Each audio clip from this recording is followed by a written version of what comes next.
Fe, esta semana que está por iniciar el próximo domingo es una semana crucial, es importante. Eh, Nosotros vamos a estar mirando, a estar rememorando, volviendo a pasar por el corazón algunas historias, algunas escenas que son fundantes para lo que es nuestro sentido de fe y de esperanza. Sin embargo, no podemos aislarnos de que vivimos en un tiempo especial, estamos en el tiempo de la pandemia, llevamos ya un año, un poco más de un año en esta circunstancia, y una de las cosas que hemos aprendido en los tiempos de la pandemia es que nuestra vida no está aislada de la vida de los demás, de las demás personas, incluso de las demás naciones. Un evento al otro lado del mundo puede tener implicaciones de vida o de muerte más acá de la puerta de nuestras casas. En ese sentido, cuando nosotros vamos a mirar las historias de la fe, podríamos entrar a ellas desde una mirada individual, desde pensar la salvación en términos individuales. Sin embargo, de alguna manera, lo que yo voy a compartirles en esta mañana me hace pensar que la salvación, a pesar de lo que se dice, no es solamente individual, sino que tiene un rasgo cósmico, un rasgo colectivo, un rasgo más de términos globales, que precisamente es lo que revela aquel tiempo de Jesús en los tiempos de la pasión y de la resurrección. Recordamos siempre el texto lema del Nuevo Testamento de que Juan 3:16, que Jesús vino al mundo, ¿verdad? Para que todo aquel que cree en Él, a toda aquella que cree en Él, no se pierda, sino que tenga vida eterna, y hay un componente ahí de individualidad, de confesión personal. Sin embargo, Juan 3:17, el verso que le sigue, habla de que tanto amó Dios al mundo que envió a su Hijo, no para condenar al mundo, sino para salvarlo por medio de él. Así que hay un componente ahí de términos mucho más globales. Yo quiero invitarle en estos 20 minutos, 25 minutos que me han dado, a recordar solo algunos de los textos de la Pasión, mirando algunas escenas que a mí me resultan básicas para pensar la Semana Santa y para que podamos ver que la esperanza nace, crece y también sufre, a veces se renueva, en medio de las contradicciones de la vida, tantas veces compleja y tantas veces difícil. Yo escribí varias cositas sobre la esperanza que están en la página española Lupa Protestante, y hoy voy a mirar más bien las escenas de la pasión. Lo que quiero es resaltar que la esperanza no nace en un vacío, sino en medio de las contradicciones de nuestra vida y de nuestras historias, a veces trágicas, y en medio de ellas descubriremos la coherencia y las contradicciones que nos trae la existencia en este sistema de mundo en el cual vivimos, sufrimos, morimos y también esperanciamos, es decir, practicamos la esperanza. Me voy a centrar en contarles, no leerles de algunos textos de la Pasión, y les desafío a ustedes a que vayan tomando nota de quizás otros textos de la Pasión o de la resurrección de Jesús y los primeros tiempos de la Iglesia que harían sentido a esto que les estoy compartiendo. Las narrativas de la Pasión generalmente comienzan, y lo vamos a ver este domingo en la mayor parte de las iglesias cristianas, con aquel evento extraordinario de la entrada triunfal, se llama, de Jesús en Jerusalén. Se lo recuerdan, ¿verdad? Que muestran a la gente celebrando a ese Mesías que esperaban. Ellos reciben a Jesús eh, pensando en esa representación que se han hecho de él y en el contexto de sus problemas de la vida diaria. Ellos esperan en la llegada de Jesús, la llegada de ese Mesías esperado y anunciado por los profetas, que iniciaría un reinado nuevo. El pueblo que sufre está esperando a un líder que finalmente llegue a la ciudad principal de Israel, a Jerusalén, como un caudillo revolucionario, que les libere finalmente de sus opresores romanos, que devuelva a Israel su independencia y que venga a cambiar las realidades difíciles de su mundo con fuerza y con poder, de una manera contundente. Sin embargo, ustedes recuerdan la escena, la pueden buscar en los evangelios. Jesús entra a la ciudad montado en un burrito, en un hijo de una asna. Todo lo contrario a cualquier representación de autoridad y de poder esperado, como lo pudiéramos ver, por ejemplo, en la entrada a una ciudad de un general romano, entrando a la ciudad con la majestuosidad de sus caballos, no sus asnos, y con el poderío de su ejército. Pero Jesús no entra acompañado de un ejército. Bueno, o quizás sí, de un ejército, pero de hombres y mujeres pobres y personas desamparadas que han visto en él la luz, una luz para su futuro. Él entra a Jerusalén acompañado de una gente que lo proclama como el esperado, pero a la misma vez no sabemos muy bien si entienden necesariamente lo que es su propuesta. Sin embargo, le siguen y le celebran porque ellos tienen hambre y han visto que Jesús alimenta a los hambrientos. Muchos de ellos y de ellas están enfermos y vieron a Jesús curando enfermos, lo vieron acercándose a los que clamaban misericordia a los lados del camino, lo vieron consolando a una madre viuda que pierde a su único hijo, o incluso salvando de morir apedreada a una mujer a la que el mundo de los hombres condenaba. Sin embargo, su humildad, la humildad de Jesús, su identificación con las personas empobrecidas, a la misma vez que alentó la esperanza de unos desamparados, quizás también frustró la esperanza de otros, al punto de que en su momento las masas serán influenciadas, manipuladas de alguna manera, y las personas frustradas pedirán la muerte de Jesús. Así es que algunas narrativas evangélicas, como la de Lucas, nos mostrarán que inmediatamente luego de su entrada humilde en Jerusalén, Jesús irá al templo. Bueno, no está solo en Lucas, la verdad es que está en los tres evangelios sinópticos, en Mateo, Marcos y Lucas.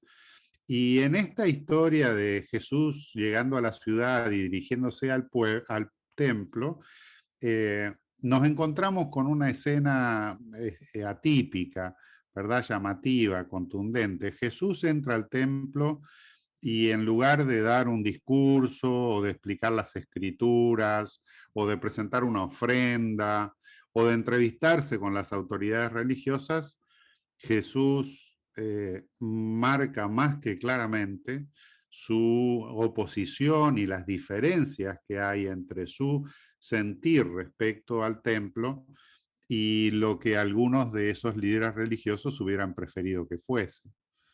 Yo no sé, pero me gustaría decir en este momento que muchas veces los dichos de la iglesia o del templo, de la sinagoga, sobre Dios o sobre Jesús, muchas veces se alejan mucho de la realidad de lo que el mismo Jesús o el mismo Dios revelan, ¿verdad? En ese contexto, la narrativa evangélica nos confronta con un Jesús que no solo entra a la ciudad más importante del país, sino que además lo primero que hace es entrar al centro religioso del lugar, y los evangelios sinópticos nos muestran que Jesús, al entrar a ese centro religioso de su tiempo, expulsa a todos los que están ahí. Jesús se irrumpe, ustedes recuerdan, desordenado, volcando las mesas de los que vendían las palomas para que los pobres ofrendaran, reclamando que ese lugar es casa de Dios, casa de su Padre, y que entonces no puede transformarse en una casa de ladrones, ni transformarse en un mercado donde compra ofrenda el que más tiene, ¿verdad? Por lo que Jesús, aquel día de una entrada, entre comillas, triunfal, reiteró, según los evangelios sinópticos, que había un conflicto entre él y la religiosidad de su tiempo. Dice Lucas 19, 45 a 47, entró al templo y comenzó a echar afuera a todos los que vendían y compraban, ¿verdad? En el templo, diciéndoles, escrito está, mi casa es casa de oración, mas vosotros la habéis hecho cueva de ladrones. Y enseñaba cada día en el templo, pero los principales sacerdotes, los escribas y los principales del pueblo procuraban matarle, dice Lucas, Mateo y Marcos al final de los evangelios. Hago el énfasis en que así nos lo cuentan los evangelios sinópticos. Sin embargo, la narrativa en el evangelio de Juan, que es el evangelio más tardío y más elaborado teológicamente, aparece llamativamente al inicio del evangelio y del ministerio de Jesús. Juan cuenta esta historia inmediatamente después del primer milagro de Jesús en aquellas bodas de Caná de Galilea, donde recordamos que eh, cambió o transformó el agua en vino. Y Juan procura, contando la historia al inicio del Evangelio, que la confrontación Jesús sacerdotes, Jesús versus poderosos, Dios buenos versus Dios del templo, aparezca como la confrontación que marcará no solo la última semana, sino toda la historia de la vida de Jesús. Es la confrontación, a fin de cuentas, entre Dios y el templo o entre Dios y el mercado. Una confrontación que estará relacionada a la situación política incluso que vive Israel como una colonia del Imperio Romano en la tierra de los judíos. Por eso Juan cuenta la historia de la irrupción de Jesús al templo como un principio, no como un final.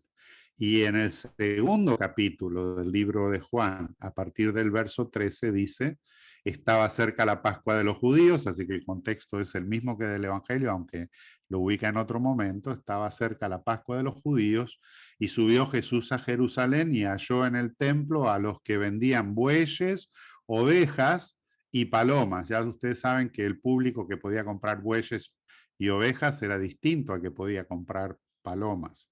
Y dice, y a los cambistas allí sentados y haciendo un azote de cuerdas, echó afuera del templo a todos los cambistas y volcó las mesas y dijo a los que vendían palomas, fíjense que la palabra se dirige a aquellos que vendían la ofrenda para los pobres, quitad de aquí esto y no hagáis de la casa de mi padre una casa de mercado. Reina Valera 1960. Podríamos preguntarnos hoy, ¿y la iglesia es una casa de Dios o una casa de mercado? La historia tiene mucho que decir ayer y hoy sobre la teología, incluso sobre la vida cotidiana de los creyentes y sobre cómo algunas veces el templo ha sido usado como un lugar de intercambio de bienes y de búsqueda de ganancias que solo benefician a algunos. Y así, entonces, el episodio referido que todos los evangelios lo ponen al inicio de la pasión, Jesús lo ubica al inicio del ministerio, dejando en claro que la confrontación del maestro de Galilea es una confrontación con una visión mercantilista de la religión, que luego será una confrontación clara también a los poderes del imperio que se apoyan en esa religión para mantener oprimida a la gente en los tiempos de Jesús en el Israel de aquella época. Por lo cual, Juan resultará claro que está denunciando el contubernio, la alianza para fines censurables entre la máxima figura del Imperio Romano en Jerusalén, que es Pilato, el Sanedrín y los máximos representantes del templo, que ven en Jesús un riesgo, un peligro y una amenaza a su plan. Por eso, en los relatos de la pasión, pero también en todo el ministerio de Jesús, como bien identifica Juan, podemos ir descubriendo a un maestro Galileo al que la gente sigue porque él está confrontando los valores de los poderosos, confrontando al imperio, va a contracorriente, ¿verdad?, de la religiosidad de su tiempo e incluso presenta valores que se contraponen con la norma aparentemente establecida. Y eso resulta en la esperanza de algunos sectores del pueblo. Y creo que aquí es que nosotros podemos mirar que hay una razón para afirmar la esperanza ayer, pero también hoy, porque este Jesús de los Evangelios nos hace sentir, soñar y confiar en que hay otra manera de mundo, ese mundo que Dios vino no a condenar, sino a salvar, como dice Juan 3:17, hay otro mundo posible en el imaginario de Dios y en lo que concierne a sus planes y a su voluntad para el mundo, parece ser que las personas pobres, sufrientes, necesitadas, eh, son los que están en el centro del proyecto de Dios y de alguna manera estas narrativas también nos dicen que la historia y la palabra de los poderosos no será, valga la redundancia, la última palabra. Por eso en Semana Santa podremos ver en las distintas escenas esa confrontación constante entre Jesús, los sacerdotes, los maestros de la ley, el poder de los romanos, ¿verdad? Y las religiosidades acomodaticias en el contexto de aquella colonia del imperio. Lo vemos en la escena de Jesús entrando látigo en mano, ¿verdad?, en el templo, una escena que para los discípulos resulta reveladora sobre el grado de pasión, de compromiso y de entrega que Jesús tiene respecto a las cosas del Padre, porque no se queda solo en las palabras, sino que va a hacer una actuación notoria y pública en el templo.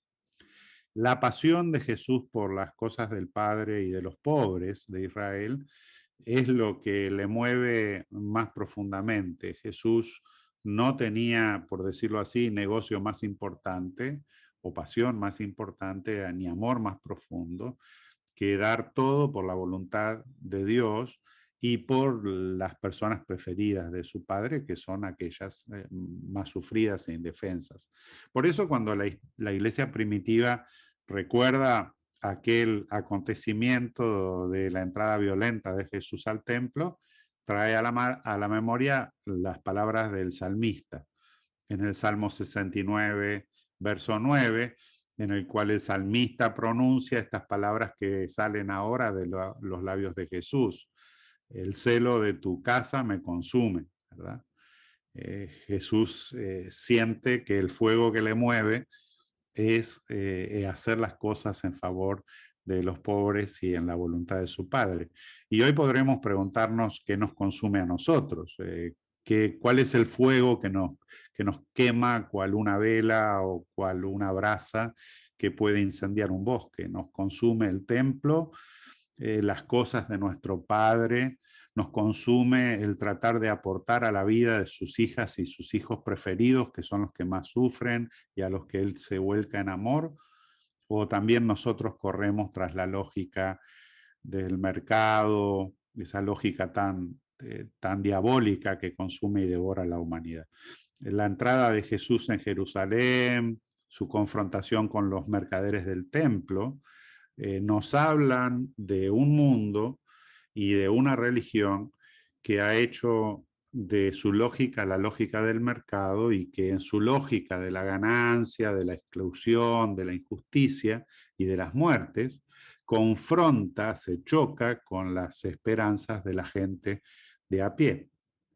Sin embargo, en la mirada de Jesús nos encontramos con otro modelo de vida, con otro marco de referencia para otro mundo posible, una manera de relacionarnos movida por la solidaridad, por la empatía, por el amor, por la búsqueda de la justicia, por el servicio de los demás, por la promoción de la vida buena, pero para todas y para todos, no solo para algunos santificados por la religión. Así que hay dos lógicas en pugna en el mundo, la de Jesús y la del status quo que ya ustedes saben mantiene como lo único posible más de lo mismo. Hay otros textos de la Pasión en los que podríamos apreciar ese conflicto de lógicas, de visiones y de miradas del mundo presente, y solo voy a contarle de unos más. Por ejemplo, las escenas de Jesús la última noche. Se recordarán en las iglesias seguramente en torno al Jueves Santo. Nos encontramos a Jesús comiendo con sus más íntimos, con sus discípulos y yo diría sus discípulas. Y en esa escena, Jesús, estando plenamente consciente, sabiendo que el momento decisivo ya está llegando, reafirma su visión por un mundo movido por el amor y la fraternidad. Juan 13, ¿verdad? Del 1 en adelante, nos trae estas historias. Juan 13:1 dice, antes de la fiesta de la Pascua, otra vez nos encontramos en el mismo momento cronológico, sabiendo Jesús que había llegado su hora de pasar de este mundo al Padre, como había amado a los suyos que estaban en el mundo, los amó hasta el fin. Ese no es el modelo del mercado ni del templo. No es el modelo de intercambios de poderes y de privilegios. No es el modelo de ofrendas a cambio de perdones o de favores.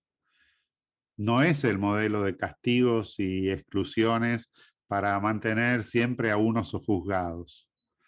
El modelo de Jesús, en sus palabras y obras, es el que trae un mensaje revolucionario desde el amor a todos y hasta el fin, sabiendo que había llegado su hora, sabiendo que tenía que continuar su ruta, a pasar de este mundo al Padre, dice el texto, como los había amado, así los amó hasta el fin.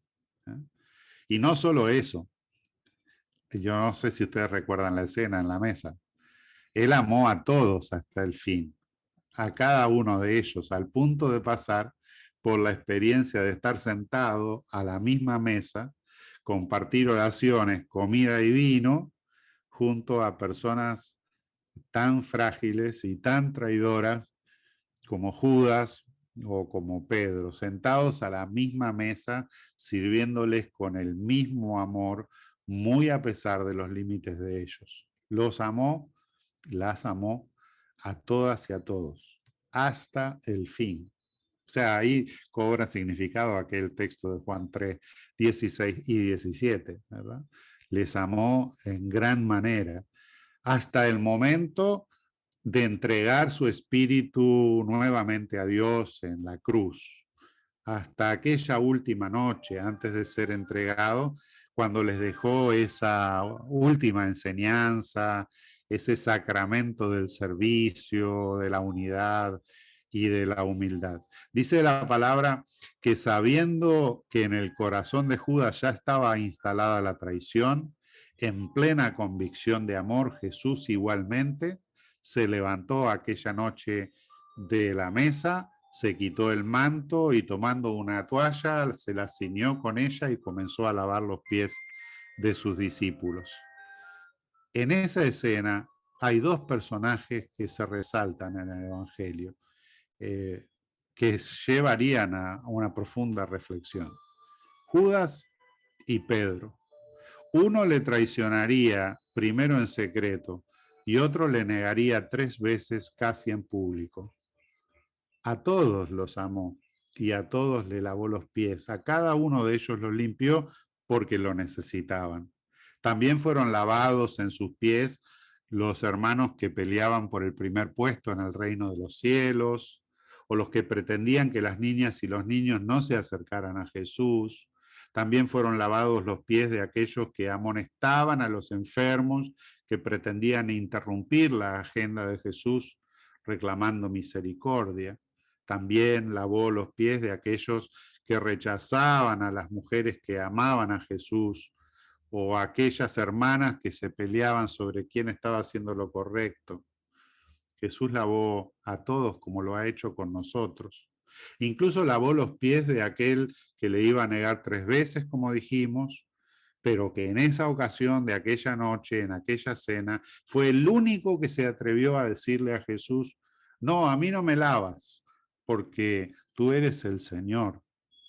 En las palabras de Pedro hay un reconocimiento de la identidad de Jesús que es demasiado grande para lavar sus pies.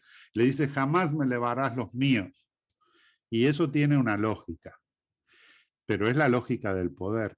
Es la lógica que dice que el más grande debe ser servido por los más pequeños, pero que no se puede hacer un servidor. Es la lógica del mercado y del templo, como decíamos, la lógica de los poderosos, de los maestros, de los escribas, que seguramente disfrutaban en las tardes en sus casas de los placeres de la vida, que le permitía que esclavos les limpiaran las suciedades de su caminar, mientras ellos comían grandes banquetes a la misma vez que a las afueras de las casas había gente mendigando pan, y mientras los perros lamían las llagas de sus heridas. Por eso aquella noche, y luego en aquella cruz, en aquel madero, en aquel juicio injusto y en toda la vida de Jesús, se hace evidente otra lógica, la de aquel que está dispuesto a darse por sus amigos y sus amigas, ¿verdad? Aunque ese compromiso lo ponga en el lugar donde terminan los esclavos, donde terminan los rebeldes, los derrotados de la historia del imperio, el lugar de los explotados y de los oprimidos allá en una cruz, en un calvario. Quizás por eso Jesús le dice a Pedro: si no te lavo, no tienes parte conmigo. Juan 13:8. Jesús nos presenta 2 modelos de vida, una lógica del amor y una lógica de la opresión. Jesús no nos quiere en lo alto, en los placeres o en el poder, en las falsas ilusiones de la notoriedad. Él nos quiere al lado de aquellos que sirven, Él nos quiere con los empobrecidos, Él nos quiere entregando también nuestra vida a aquellos que más le necesitan. Por eso, aunque sabe que a la mesa está el que lo va a entregar, igual lo lava porque lo necesita, como lo necesitamos todos, para que también habite en medio nuestro la esperanza y más aún la certeza de ese mundo nuevo por vivir que ya estamos construyendo y que creemos de manera especial en este tiempo que nos llama a la esperanza en época de pandemia. Termino solo diciéndole que la confrontación de aquel tiempo es la confrontación de siempre. El mismo Evangelio de Juan, al terminar el capítulo 19, presenta la confrontación que está delante del pueblo ayer y hoy, cuando el procurador romano consulta a la gente a ver qué quiere hacer con Jesús, y la gente le dice: crucifícalo. Y él les pregunta: ¿he de crucificar a su rey? Y la gente le contesta: no tenemos más rey que el emperador, no tenemos más rey que el César. Mi esperanza es que nosotros hoy proclamemos que sí hay más rey que el imperio, que la lógica del mundo en la cual vivimos, porque Jesús nos muestra que la salvación pasa por la vida buena para todas y para todos. Yo espero que así nos ayude Dios, que consumí, según veo en mi cronómetro, el tiempo exacto que se me ha dado. Y solo me restaría, cuando me lo diga Ibeliz, compartir quizás algunas preguntas para que nosotros podamos seguir pensando un poquito más estos textos de una manera renovada, diferente y también motivadora de la esperanza.